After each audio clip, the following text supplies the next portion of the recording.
tenaz. Bien, le damos la bienvenida al ingeniero Guillermo Andró. Guillermo, bienvenido. Bueno, ¿Pudiste muchas gracias. Zapar el temporal? Más o menos. Bueno, con muchos problemas. Bueno, ¿cómo es esto de la separación de la moral del derecho y la economía? Bueno, sí, di una charla el otro día en el Club del Progreso sobre este tema, que es muy importante, porque es lo que ha separado a nuestro orden jurídico, a nuestra Constitución, la han desvirtuado a través de las leyes que reglamentan su ejercicio. Pusieron leyes contrarias y no funcionó lamentablemente nunca bien el control judicial de constitucionalidad. Entonces tenés un cuerpo de leyes de 30.000 leyes y millones de decretos que hacen que vos estés en lo que se llama la anomia o el vale todo. O sea, es lo mismo que es peor que estar sin orden jurídico, porque viste que te dicen tenés la mitad de la biblioteca a favor y la mitad en contra. O sea que todo es posible, todo es relativo, es la relativización, por eso el blog se llama el relativismo jurídico. Claro. Cuando todo vale y lo que tenés es esta anarquía, esta situación de anárquica y por eso es que nosotros lo que insistimos es que hay que cambiar el sistema, no los políticos. Los políticos son víctimas de este sistema, ¿no? Entonces vos la traes a la Madre Teresa de Calcuta y en 6 meses está afanando como todos ellos, ¿viste? Porque se suma, cuando vos tenés el poder absoluto, por eso es lo importante llegar a la presidencia, porque acá cuando vos tenés la presidencia, tenés el poder, sos el dueño de la hacienda y vida de toda la gente. Manejás tantos recursos que podés hacer lo que quieras. Y bueno, eso es tremendo, por eso hay que volver a nuestra Constitución, que no es una Constitución unitaria como el gobierno, sino que es una Constitución federal, donde el poder reside en los municipios, o sea, está más cerca de la gente puede reclamar y por supuesto para esto hace falta una reforma fiscal, o sea, respetar el sistema fiscal constitucional, del cual no queda nada. Porque es muy importante, porque es un sistema fiscal que es mandado por Dios, está en el Levítico. Entonces yo lo que explico que Dios es un desarrollo expliqué que las ciencias no son un derivado de la razón, ¿no? Entonces, esto lo decía David Hume, pero yo lo llevé al campo de las otras ciencias, ¿no? Por ejemplo, si vos aceptás que estás dando vuelta alrededor del Sol, que la gente lo acepta ligeramente, tenés que aceptar a la vez que estamos viajando a la velocidad de 171.000 kilómetros por hora. Entonces la mente no es capaz de aceptar eso. Por eso vos me venías con esa pavada y yo te prendía fuego, como que hicieron hacer con Copérnico, con Galileo, con todo, porque es insólito. O sea, 36 kilómetros por segundo. O sea, es como yo llegase en La Plata ahora en un segundo hasta acá, ¿no? Ahora voy a ir a La Plata y voy a tardar 3.600 veces más en llegar, siempre que no haya tráfico, ¿entendés? Entonces la ciencia tiene cosas que no son producto de la razón, y lamentablemente durante todo este periodo donde se desarrolló la ciencia se le puso mucho hincapié en la razón, que es un derivado de la razón. No, señores, lo que trata el método científico es decir, no te dejes engañar por la mente y por los sentidos y por la palabra, por el relato, no te dejes engañar. Las cosas son de una manera, entonces tenés que vos medirla, lo que vale son los hechos, no las palabras. Entonces, esto en el campo de la ciencia. Entonces, después lo extrapolás, y ya lo dijo David Hume, al campo de las ciencias sociales y al derecho, y esto es así. Ahora, entonces, ¿cuál es el mecanismo que tiene el hombre, el sustrato que tiene para decidir qué está bien y qué está mal? ¿Cuál es el orden correcto? La historia. ¿Entendés? La historia. Entonces, vos decís cómo actuó el hombre y qué consecuencias tuvo. Ahora, por ejemplo, está todo el tema del poliamor, por ejemplo, ¿no? Siempre el hombre quiso, esta es su naturaleza. Su naturaleza es ser polígamo, y la mujer también. Entonces, ¿pero qué pasó con los grupos sociales que fueron hacia el poliamor en la historia de la humanidad? Se desintegraron, se destruyeron, se mataron unos a otros. Entonces, vos lo que debés decir, si promovés nuevamente el poliamor, bueno, mira, hicimos un ensayo durante 2 generaciones y mirá cómo funciona, dónde, en tal lado, bajo tales condiciones puede funcionar. Bueno, entonces sí, porque si no lo que sabes es que vas a producir unas guerras en masa, porque esto terminaba con guerra y destrucción de pueblos enteros. Helena de Troya es la demostración de eso. Por el amor de una mujer desaparece Troya, una guerra del Peloponeso fenomenal. Entonces, pero sin llegar a esos extremos, pero sí familias, grupos, y vos tenés esta promoción del poliamor o lo que se quiera llamar con todas sus variantes, y ¿cómo? ¿Y nadie lo relaciona con el índice del femicidio? ¿Y nadie lo relaciona con el aumento porque también lo matan a los tipos? Lo que pasa es que la muerte del hombre es más silenciosa, porque el hombre te mata de 70 puñaladas y es espectacular. Y la mujer te envenena y te acaricia los pies mientras tanto, o sea, es más inteligente, digamos, no se deja llevar no tiene instintos tan fuertes y tan poderosos. Entonces, por eso parece que son más vivas, ¿viste? En el sentido de que son capaces de cometer grandes crímenes y que nadie se entere, y encima aparece como víctima. No, esto es medio en broma, pero lo cierto es que algo de eso hay. Entonces, bueno, nuestra Constitución, por eso es que la estrategia que yo explico ahí en la charla es que Moisés, conocedor de estos fenómenos, genera orden de comportamiento moral para que el grupo no se autodestruya. Y para eso, y está en la persona la tendencia siempre a contradecir, porque el instinto y su razón le obliga a pensar distinto y a liberarse de esa norma. Entonces Moisés, en un proceso, genera esta idea de Dios, un ser todopoderoso, creador de los cielos, de todo lo que hay. Entonces, si es un mandato de este personaje superpoderoso, entonces la gente estará con más temor a cuestionar sus principios morales, ¿te das cuenta? Pero genera no solo normas morales de comportamiento personal, no robarás, no desearás los bienes ajenos, no desearás la mujer de tu prójimo, no tantas cosas que están en los 10 mandamientos, pero después en los 4 libros de la Biblia genera normas morales de comportamiento económico para la supervivencia del grupo. Y ahí está la importancia del régimen tributario que genera, porque acordate que Moisés se va por una rebelión fiscal. El faraón les cobraba tantos impuestos que más o menos como acá en la Argentina. Entonces las bases se sublevan. Claro, acá no se le ocurre a nadie irse, porque estás encerrado en entonces se sublevan contra el tirano que le cobra cada día más impuestos y hace su vida insoportable, transforma su vida en un infierno. Entonces, entonces en el Levítico dice lo que después se recoge en la Edad Media, después recogen los hombres de Mayo, generando una tensión entre los dos derechos tributarios. El romano, por un lado, que ataca al que trabaja y produce, como el que tenemos ahora en la Argentina, y el judeocristiano, que ataca a la tierra, o sea, bajo el sistema de rentas, ¿no? Y claro, entonces dice, hay que temer a Dios, porque si no temes a Dios y no respetas sus normas, vas a provocar la ira de Dios. Eso es lo que se dice, pero falso. Dice, vos tenés que respetar el orden natural de las cosas, porque si vos no respetás el sistema de rentas, vas a dejar de ser, Dios va a dejar de ser argentino, y la Argentina se va a transformar en un infierno, como efectivamente pasó. Hasta el 72, que tuvimos con deficiencia el sistema de rentas, la pobreza cara del 4%, se hacían trenes, aviones, autos nacionales, se hacía de todo en la Argentina y no había desocupación. Y en la medida que los intelectuales nuestros, a través del uso de la razón, hicieron desaparecer el sistema de rentas y aparece en el 72 el IVA como nave insignia de todo un conjunto de impuestos al trabajo y al consumo, bueno, entonces fue creciendo esos impuestos, bajando estos otros.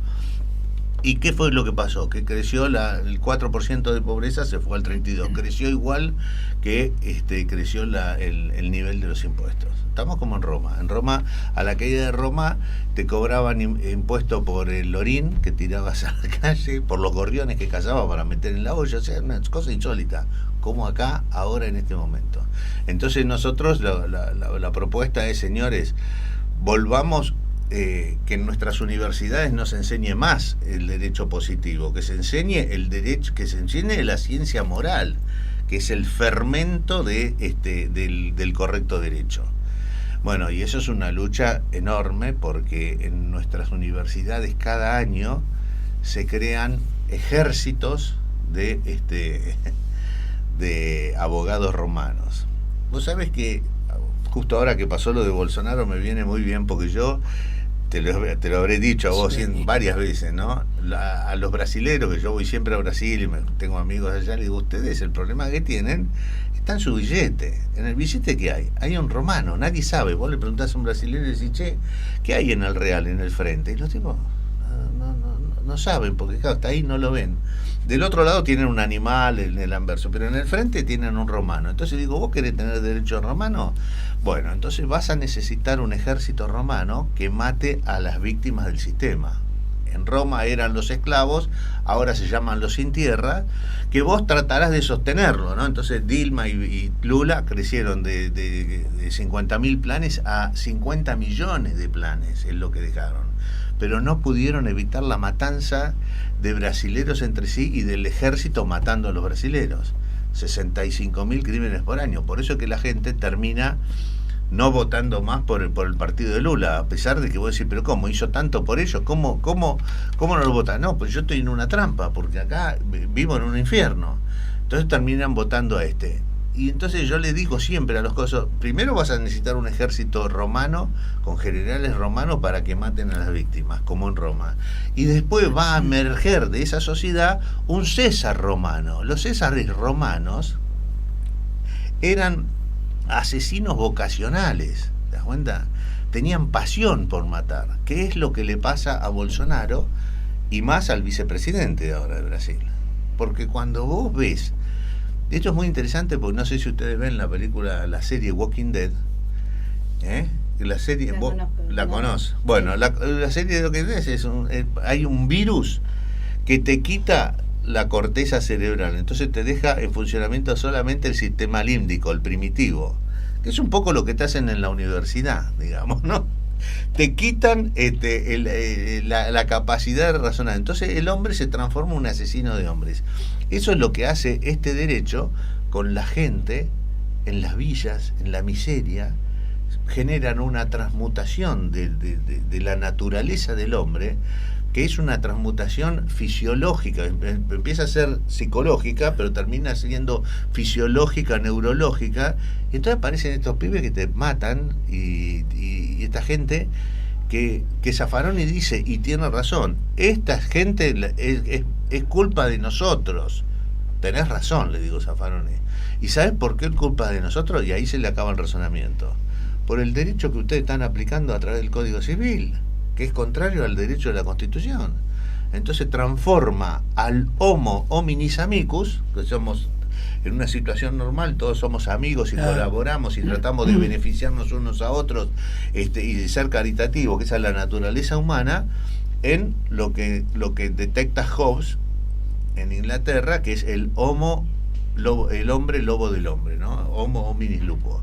Entonces es esa situación en que el hombre se transforma en una bestia capaz de matar con razón, sin razón. A mí no me hables de razón porque yo estoy vivo en un infierno, claro, sin ninguna chance ni ninguna esperanza.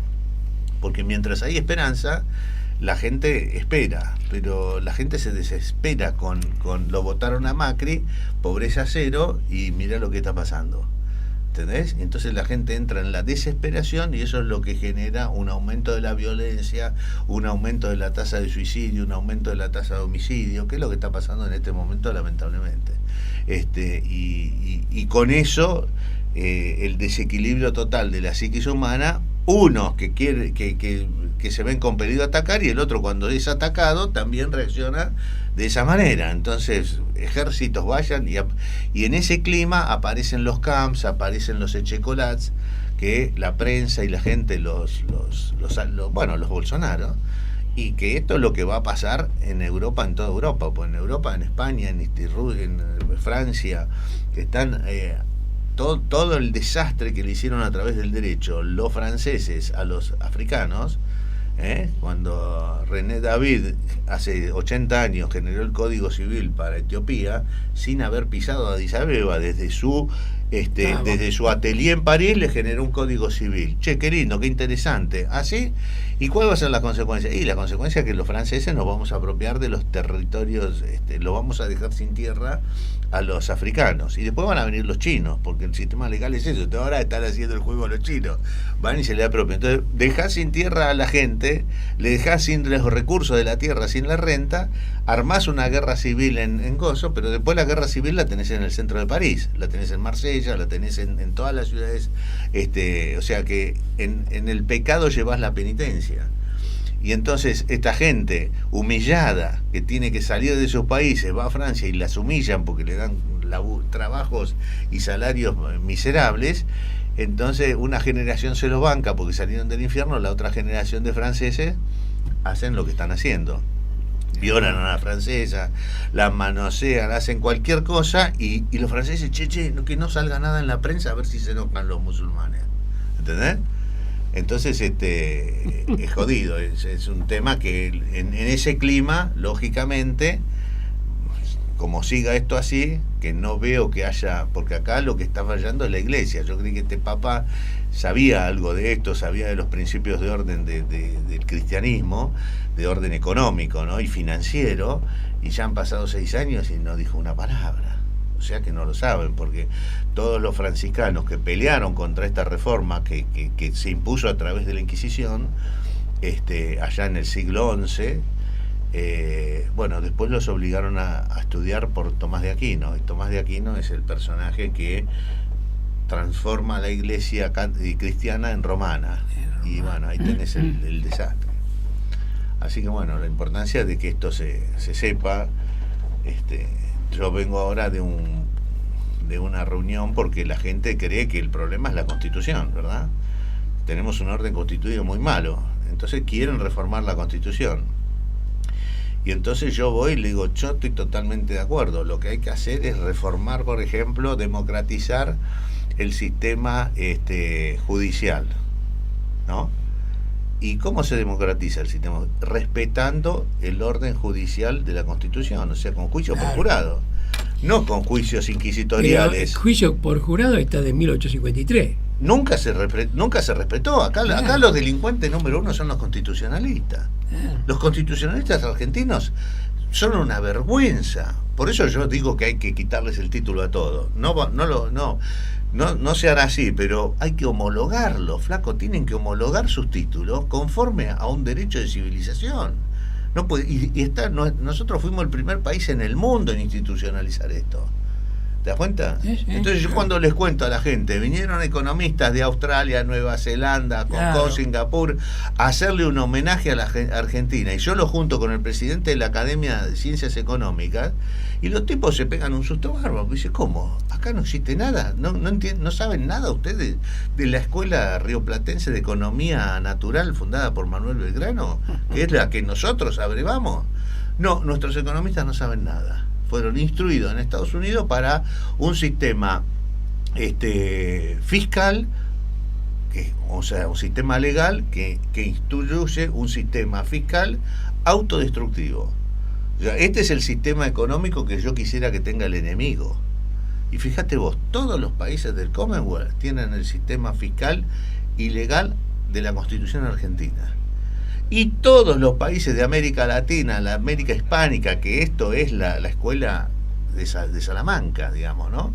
Ahí abrevó Manuel Belgrano. Todo esto fueron inyectados a través de la codificación civil, tanto por Freitas en Brasil, como por Andrés Bello desde Venezuela para abajo, y acá por este hombre, ¿cómo se llama? Vélez Arfield, para dar vuelta al principio de orden de la Constitución argentina. Nada se sabe de esto. Y vos hablás de esto con un abogado, se da media vuelta y se va, porque no sabe de qué le estás hablando. Es tremendo esto. Esto es lo que pasa en nuestra facultad de Derecho, es tremendo.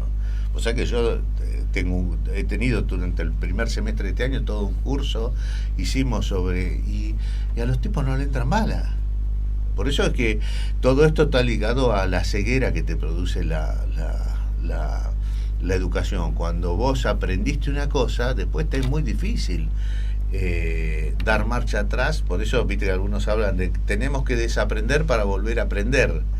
Y sí, pero ese proceso de desaprendizaje, Jesús te decía, tenés que volver a nacer. Pero ¿cómo voy a volver a nacer a los 50, 60 años que tengo?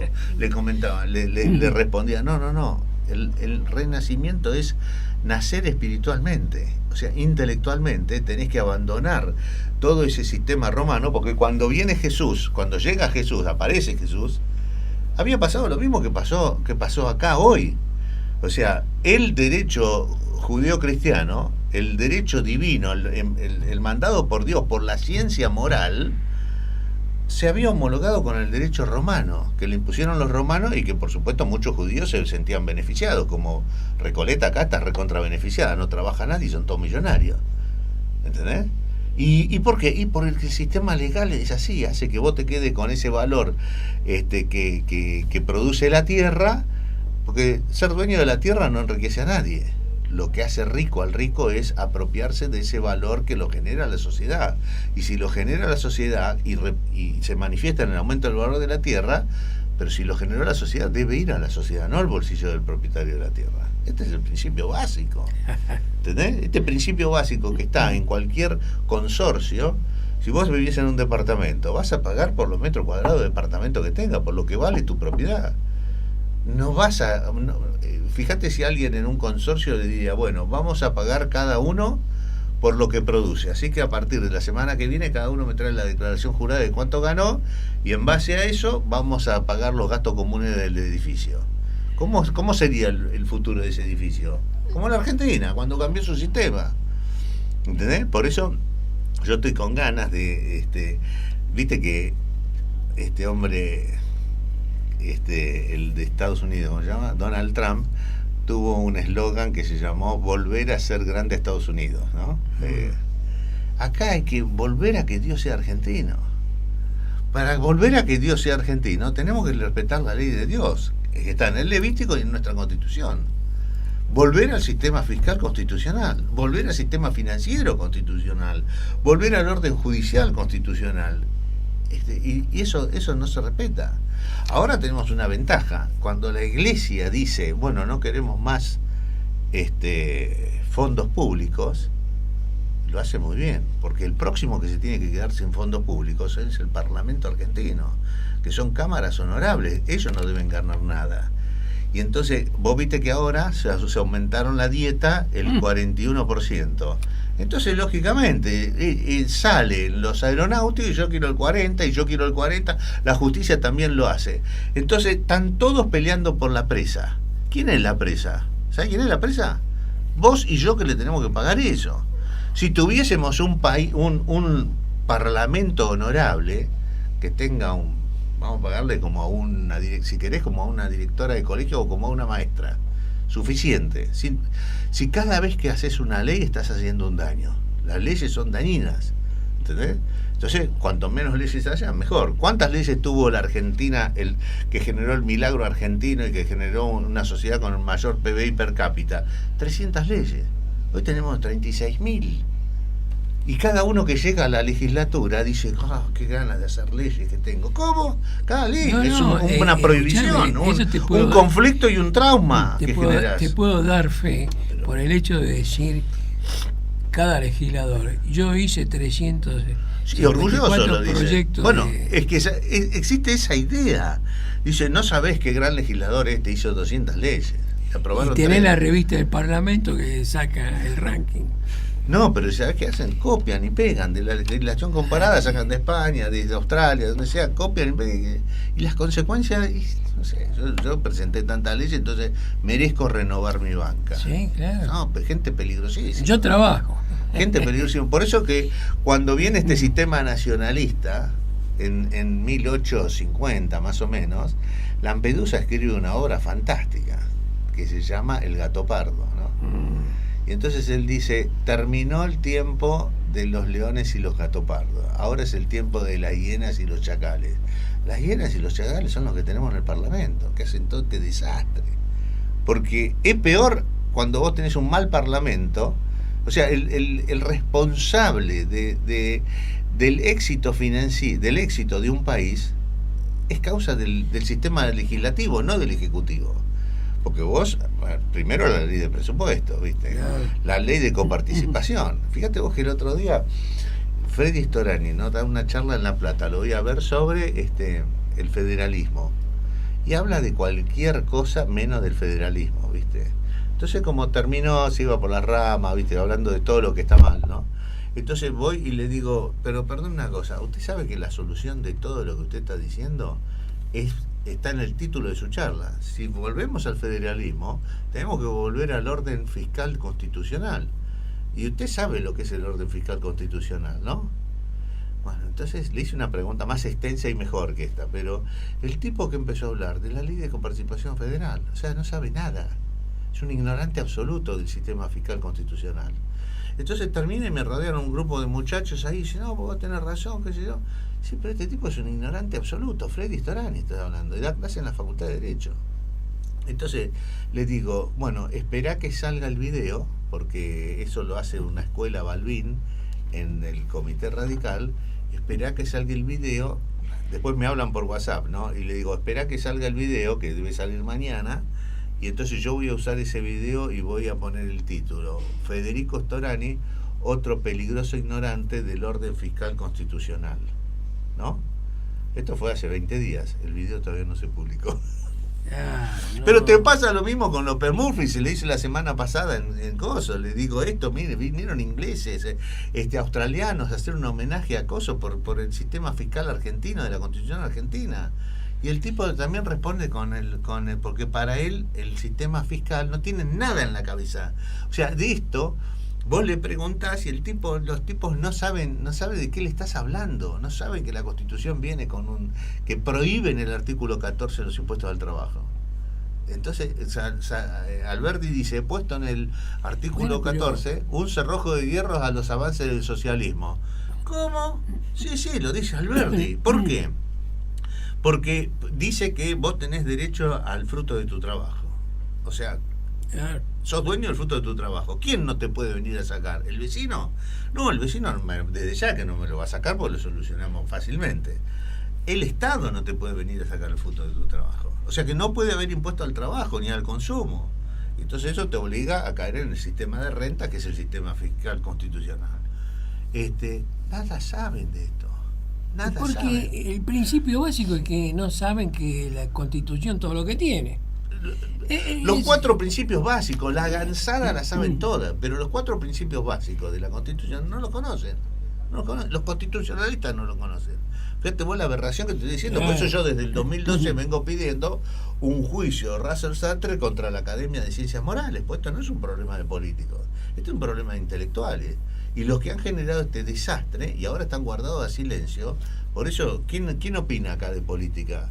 Y opina Vilouta, los comentaristas de fútbol, Vilouta, Brancatelli, Víctor Hugo, Fantino. ¿Y por qué? ¿Cómo? ¿No tenemos académicos en la Academia de Ciencias que puedan opinar? Están guardados todos a silencio. Ellos son los responsables. ¿Entendés? Totalmente. Y por supuesto eso se traslada después a las facultades de Derecho. Y el fracaso... Yo cuando hablo esto con Pacho O'Donnell, me dice, qué interesante. ¿Usted sabe que la Revolución de Mayo es una reforma del orden jurídico? Pasamos del derecho romano al derecho cristiano. Ah, qué interesante. Bueno, pero será un problema de juristas, te dice. ¿Cómo? ¿Vos sabés si Belgrano le gustaban las minas o si era puta? No sé qué. La estupidez la sabés toda. Pero vos no sabés de qué se trató la Revolución de Mayo. Entonces le pregunta a Susana Jiménez, pero escúcheme, ¿qué es la Revolución de Mayo? Y la independencia, ¿por qué tenemos dos fiestas? Y no sabe contestar. Los historiadores argentinos no saben contestar. No saben de qué se trató. ¿Y por qué se hace la Revolución de Mayo en nombre de Fernando VII? Porque, por supuesto, había muchos españoles que querían y pretendían volver al antiguo régimen español. ¿Qué hizo el régimen español?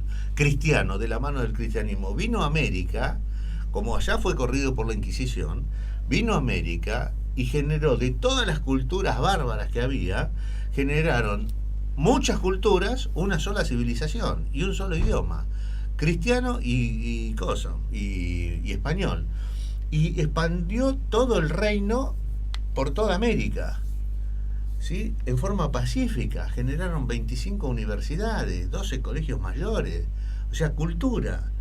Y después después de la Inquisición allá, surgieron los Borbones, monarquía de derecho divino con derecho romano. Y entonces vinieron a América a afanar. ¿Dónde se ve esto? En la mejor serie de todos los tiempos. ¿Cuál es la mejor serie de todos los tiempos? Que se hizo en la década del 60 y todavía hoy se pasa por televisión en Canal 13. ¿Cuál es la serie esa? Superior a todas las series. El Zorro. El Zorro que está viendo hoy, vos lo ves y dirás que es interesante, ¿viste? Mirá que yo lo he visto, El Zorro, ¿no? Pero cada capítulo que veo me parece que no lo vi. Esa tiene un fenómeno extraordinario. Pero ahora vos lo tenés en YouTube, lo podés ver toda la serie. ¿Qué es? La pelea de España contra España. ¿Cómo la pelea de España? Sí.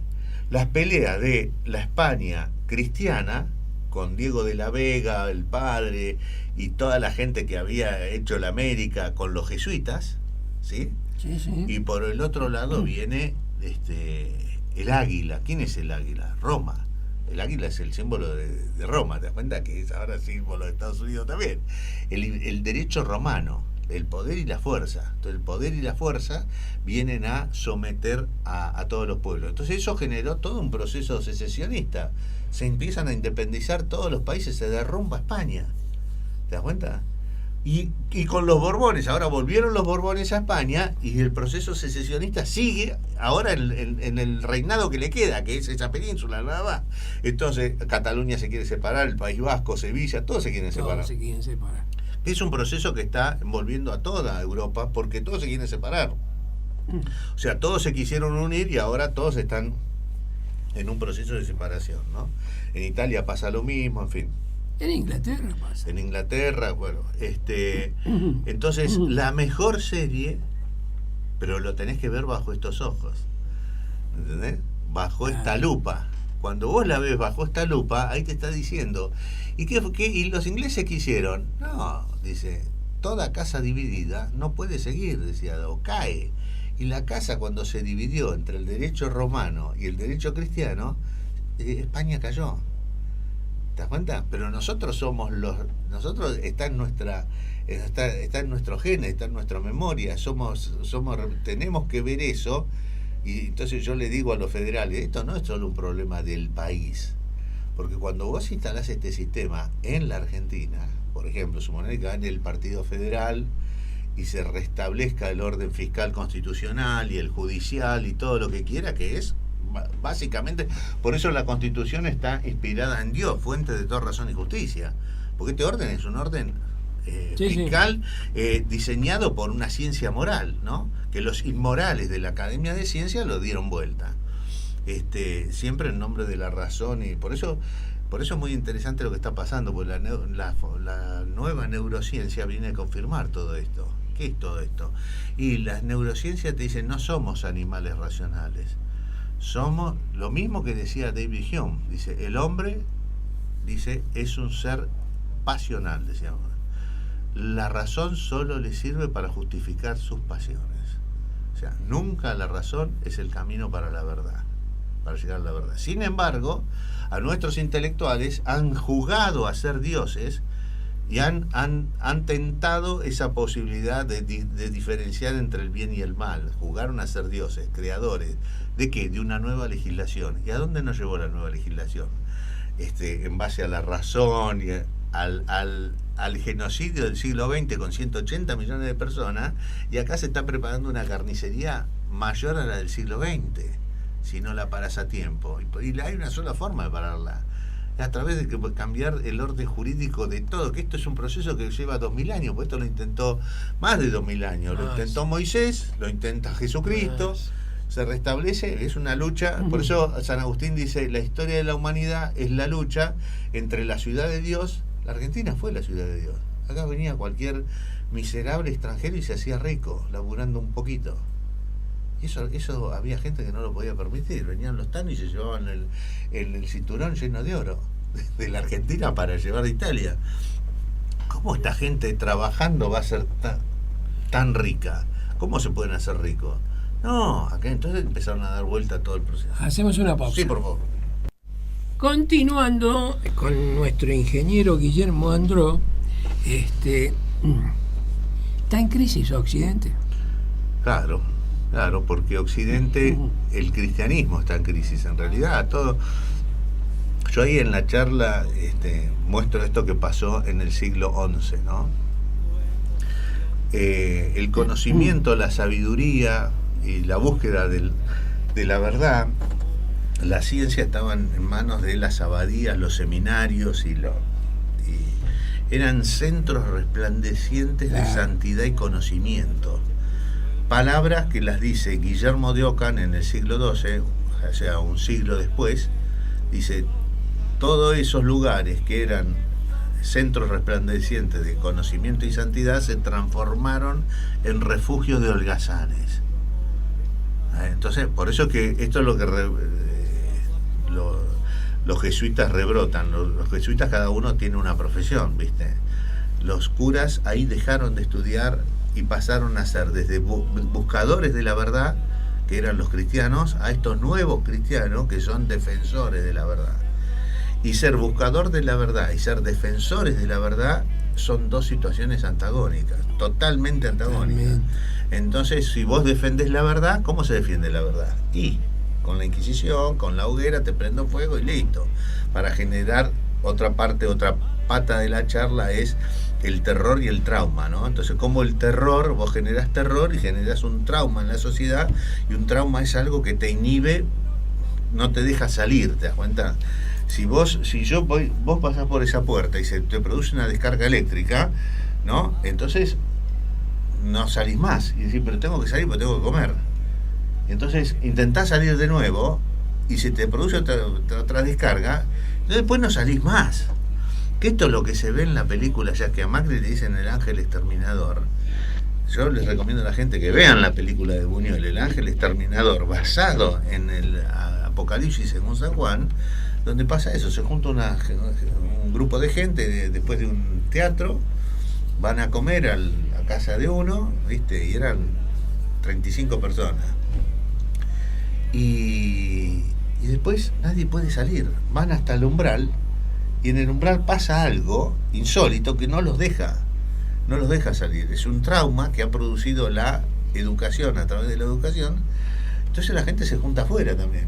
Dice, pero ¿qué pasa con esta gente que no sale? Bueno, entremos. Sí, entremos. Y cuando van a entrar hay una fuerza que no los deja entrar. Es este trauma social. Por eso un libro de Fred Harrison que es muy importante se llama La sociedad traumatizada. Cuando vos generás el trauma social, entonces haces que los temas que estaban en ebullición desaparezcan y la gente se quede mosca, ¿no? Por eso la importancia de matar a Jesucristo como lo mataron, para generar un trauma.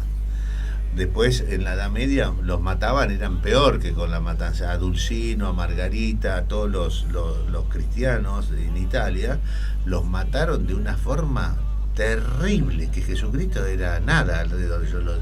Primero con hierros candentes le quemaban los pezones a Margarita, a Dulcino le hicieron... Bueno, cosas que no se le hicieron a Jesús, pero la tecnología criminal al servicio del terror, y fue mejorando, y la Inquisición termina haciendo eso también, un avance en el proceso. Entonces la gente veía un inquisidor y ya directamente salía corriendo o confesaba lo que el tipo quería, con tal de que no lo torturen. Las técnicas para humillar a la gente fueron enormes.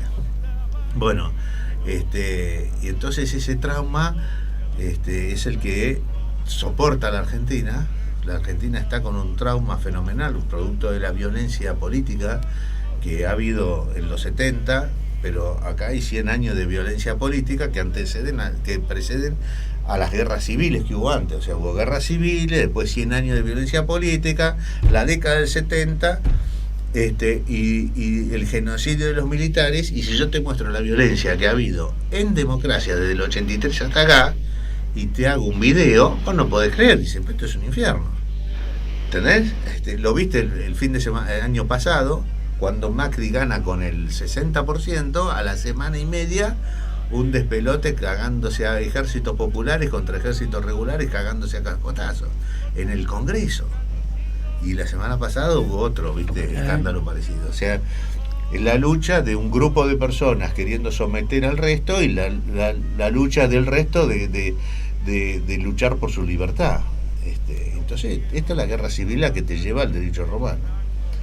Entonces es un tema tremendo. Pero si no lo tratás, si no lo analizás, esto habría que forzar el análisis, ¿no? En partidos políticos, en instituciones académicas. Por eso mi intención es eso, llevarlo a la Academia de Ciencias. Ya por lo menos el retroceso, todos los constitucionalistas este año desaparecieron de la Academia de Ciencias y ahora hay como presidente una mujer que se dedica a las estadísticas. Y eso es bueno, porque la estadística es la base de la ciencia, ¿viste? El método científico de la ciencia está basado en hechos, y para ello vos tenés que tener estadística, no en razones. Las estadísticas te dicen lo que es la ciencia en realidad. Entonces, bueno, se ha dado un paso, pero ya ves que nuestra iglesia también dio un paso enorme. Terminamos con esa iglesia hiperconservadora, tremenda que teníamos, y estamos con esta gente que macanuda, pero no conocen de esto que estamos hablando, que es vital. No, lo que pasa es que a veces parece que uno dice algún tipo de fantasía, pero a medida que comienzan a circular versiones de esto y el otro, cada uno queda sorprendido. ¿Versiones por qué? ¿Por lo que pasa con la iglesia, decís vos? En la iglesia hay muchas versiones, y una de las versiones es una pregunta que no tiene una respuesta, pero que tiene un toque de atención. ¿Por qué el Papa se quedó en Santa Marta? Para que no lo maten, obvio. Para comer la misma comida que el resto. Si no, es blanco muy fácil, ¿no? Así que desde ese punto de vista es un tipo inteligente, pero a mí lo que me extraña, porque acá todo se soluciona con el derecho judío-cristiano. Entonces todo, si vos agarrás los debates sobre la pobreza en el siglo XII, todos los temas que se tratan son los que trató el Papa Francisco desde su llegada a Roma, ¿no? Pero no trata estos temas. O sea, en la primera generación de temas los trata todos, igual que se trataba así. Por eso él dice exactamente la misma palabra que Guillermo de Ockham, un franciscano inglés del siglo XII, que generó muchas cosas. Fue el primer lingüista, el primer epistemólogo, el que generó la Baja de Ockham. O sea, para que veas que había un desarrollo de la epistemología o de la filosofía de la ciencia en la Edad Media muy superior al que hay hoy. Muy superior. Y la gente no lo sabe. Los epistemólogos no lo saben. ¿Entendés? Entonces, porque sí, lo revisan a Popper. Sí, Popper es macanudo, pero revisen a Guillermo de Ockham mejor, que es el que protagonismo está el nombre de la rosa, que bajo el nombre de Guillermo de Baskerville. ¿Entendés? Guillermo de Baskerville es Guillermo de Ockham. Y ve toda esa violencia y ese trauma que genera el retroceso. Entonces realmente es una lástima que ahora haya un enfrentamiento, porque cuando vos hablas de esto uniría a los argentinos. La tierra nos divide a los argentinos, la tierra divide al mundo, ¿no? Pero cuando vos hablas de esto, ponemos la tierra donde dice la Biblia, donde dice la Revolución de Mayo que hay que oponerla, y sacás los fondos públicos de ahí, entonces la tierra, en vez de dividirnos, nos une. Y la tierra, en vez de transformar al homo lobo del hombre, el hombre lobo del hombre, te transforma en hombre amigo del hombre. Ese es el reino de los cielos, esa es que venga a nosotros tu reino. Eso es lo que habla cada Padre Nuestro, pero la gente recita al Padre Nuestro sin saber de qué está hablando. ¿Qué quiere decir venga a nosotros tu reino? Sí, el reino de los cielos es el reino de Dios. Entonces, San Agustín dice, esta es la lucha constante entre la ciudad de Dios y la ciudad del diablo, o sea, Roma, la ciudad pagana. Y esa lucha se mantendrá hasta el final de los tiempos con el triunfo definitivo de la Jerusalén celeste. ¿Qué quiere decir? Que va a ganar esto. Nos van a matar, pero vamos a terminar ganando. Y entonces acortemos los tiempos y generemos estos debates. Por eso lo que vos estás haciendo es muy interesante, porque esto en cuanto salga, yo el otro día estuve un rato en la reforma constitucional y le hablé de esto y la gente se quería morir, dice, porque la gente está desesperanzada, ve que no hay solución por parte de los políticos. Lo único que piensan los políticos es cómo robar más.